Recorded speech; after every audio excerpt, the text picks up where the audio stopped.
The local vehicle manufacturing industry is geared towards exports.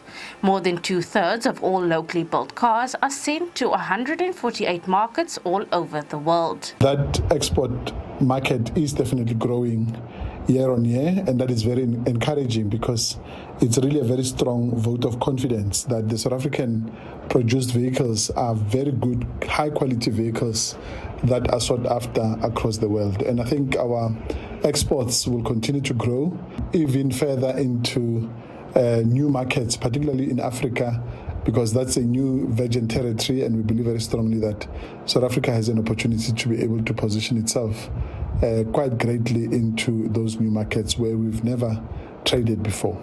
Two local manufacturing stalwarts, Volkswagen and Isuzu, share these sentiments. With the market really picking up in the second half of the year, we've also done better, so our numbers are okay. We are not so happy with the share we have achieved in the last year, so the market fortunately is recovering, and we are also participating slightly from the recovery, but there is a lot of new competition coming. There's brands from China coming, but also there's brands from Japan coming, and competition per se is good.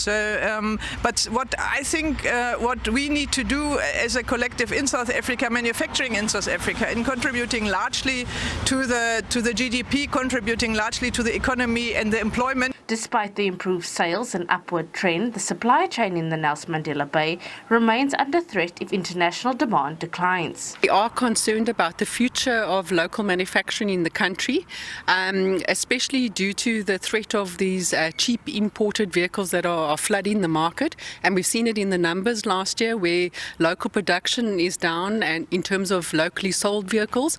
And then you're also seeing your imported vehicles increase, even though the market is not growing. The South African Reserve Bank also projects a notable 1.5% improvement in the country's GDP growth rate for 2025. Kim Daniels, SABC News, Gqeberha.